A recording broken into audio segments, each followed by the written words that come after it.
Welcome to Matters With. I'm your host, ThisPhillipBrian, and today we're here to discuss Trek Matters With You.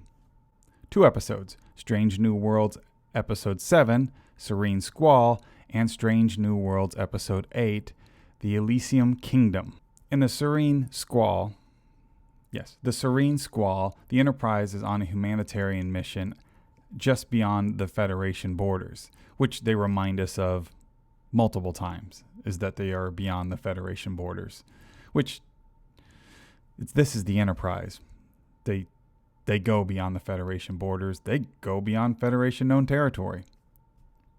Anyway, Dr. Aspen, played by Jesse James Keitel, is a former Federation counselor and presumably a former Federation officer who requests the Enterprise on this mission. Things go sideways, and most of the Enterprise crew, specifically its senior staff with the exception of Spock and Nurse Chapel, get captured.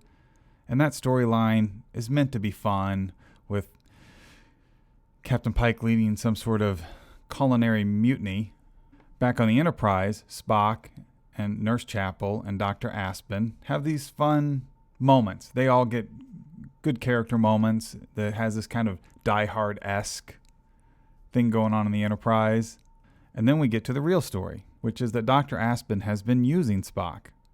And she set all this up to capture Spock so she can barter and trade him for the release of a criminal, Sybok. Oh, by the way, just in case you did not know who that was, Sybok is Spock's older half-brother, who has not been mentioned on film in Star Trek in 33 years.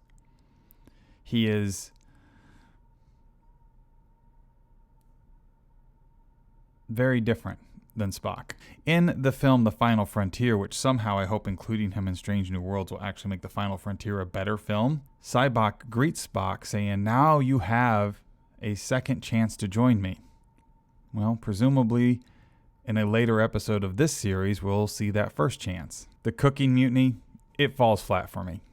I didn't enjoy it, didn't buy it, I thought it was poorly executed.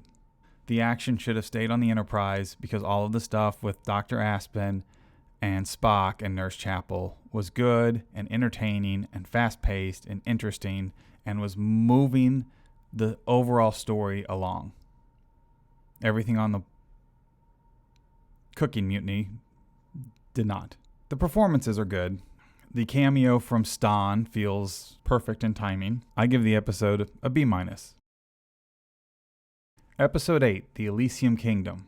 A powerful non-corporeal alien turns nearly everyone on the Enterprise into a character from the book Dr. Mbenga has been reading his daughter. Okay, I watched this episode 3 times to make sure I was being fair. This is not the first time the Enterprise has had episodes like this. We've seen stuff like this before, especially in this episode and in this episode. We've seen this kind of silliness. It was done better in those other 2 series.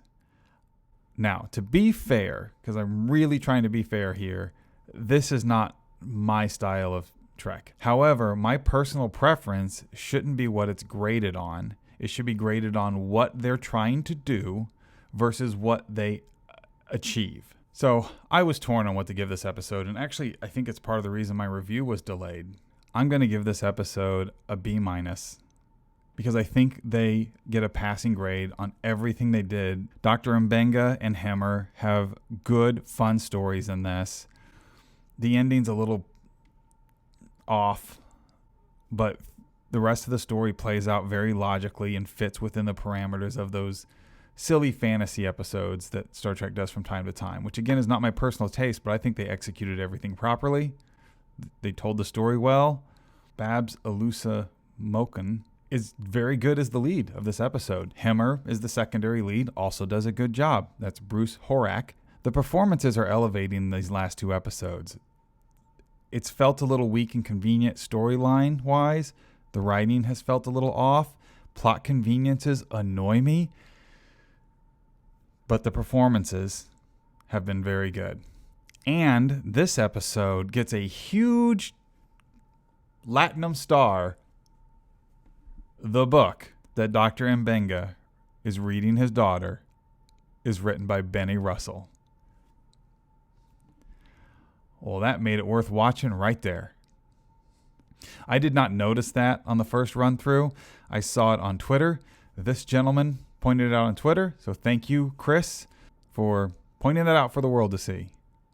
Episode 8 is a B-. It barely got away from being a C+, because it's not as good as Shore Leave or Cupid, which is the genre of episode we're watching. Let me know what you thought of the 2 episodes, Serene Squall and the Elysium Kingdom. And also, did you notice that Deep Space Nine Easter egg? We'll talk soon.